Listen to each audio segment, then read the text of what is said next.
head wrestling coach Joey Simcoe. Coach, you guys were the ONU Invite champions. Talk about how you thought your team did this past weekend. We wrestled really well this weekend. I was pretty excited because we didn't have everybody. We were sitting some guys due to injury and some illness.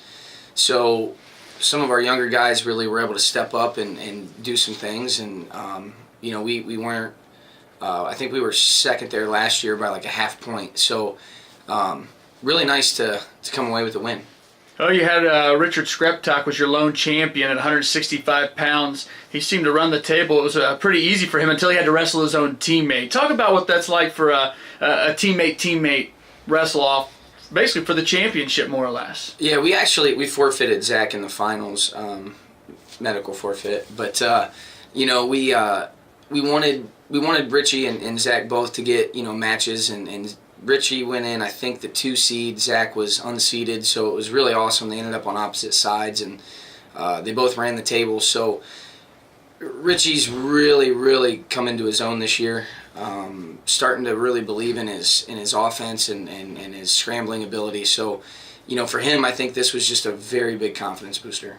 Let's talk about some of the other guys. Is there anybody on this list of placers? You had so many different placers. Is there anybody that really stuck out? I know you mentioned before we started filming, some guys came in underweight, such as Colin Atkins was one of those. Is there any match that you saw that really stuck out in your mind? I thought, that he's starting to make some leaps and bounds. Yeah. All right, so Colin was wrestling a kid from Olivet. Kid was really good on top. So first period we were up 6-0. Colin hit him with a feet to back and was able to ride him out most of the first period. And then I was sitting in the corner, so we had Zeppy wrestling on this mat and Colin on this mat. So I'm yelling across from Zepp's corner to Colin's corner, and this kid was giving Colin the business on top, being a little bit dirty. Actually got called a couple times for doing this and covering his mouth and nose. And anyway, Colin weathered the storm, came back, and ended up majoring the dude. Not only did he persevere, but wrestled through adversity the whole 9 yards. So very impressive. Talk about how difficult it is for some wrestlers who are trying to cut weight, as you say, to get down, such as a Giuseppe Penzone trying to work his way down to a 125. Talk about how hard that is to wrestle underweight, more or less. Yeah, so Zeppy and Colin both weighed in 3 pounds over the next weight down. So Zeppy weighed in at 128, Colin weighed in at 136. They're wrestling off this week, on Friday to try challenge for the spot down. Zepp, he was ranked 12th, I believe, coming into the season at 125, and Colin, didn't know exactly where he wanted to go. So, it's really tough because it not only is making weight hard and then recovering and trying to hydrate and put some nutrients back in your body, but now you're extra light. So they were both, realistically 25s and 33s wrestling 33 and 41. Now, moving into this coming weekend, you're basically on a bye, more or less. Talk about how that weekend sets up, not having any competition. Is it a weekend in which you try and focus on conditioning, or is it more of an inter-squad-based team wrestle-off? Little bit of everything there that you just said, Matt. We have, we'll have wrestle-offs on Friday. We have a challenge at 125, 133, 157, 165, 97, and heavyweight. So, we're pretty deep in a couple weight classes. So the goal, for this week is guys have to be within 5 on Friday. Then they'll wrestle in the room.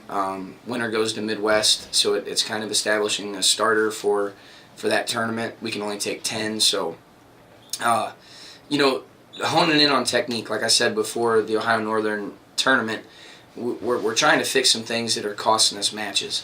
And one of those things, is not just conditioning, but more so positioning, right? So we're in pretty decent shape, but all in all, we can't give up silly points. And that's kind of what we're trying to fix heading into the Midwest tournament. Is this weekend also used as a time for guys to get healthy?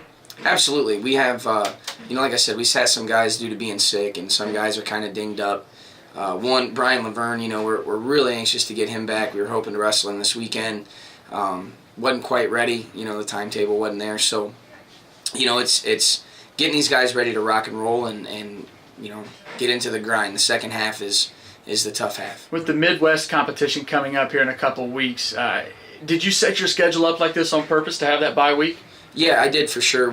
If you look at our schedule, we've kind of taken a few things out. I think a couple years ago, we bared the brunt of my mistakes in the sense of we had too many matches in. We weren't ready at the national tournament. So we were kind of playing with a few things and trying to make these guys have about a 30 match count heading into the national tournament. You know, that's kind of where people seem to be peaking. So we're trying to keep it there. We're trying to rest and you know, go out to Midwest and make a statement. Okay, Coach. Well, congratulations on your Ohio Northern Invitational Championship. Good luck on the bye week. Get healthy, get rested, and we will see you in Week 6 when we preview the Midwest competition that's coming up. Thank you. This has been a Week 5 review / preview of Tiffin University Wrestling with head coach Joey Simcoe.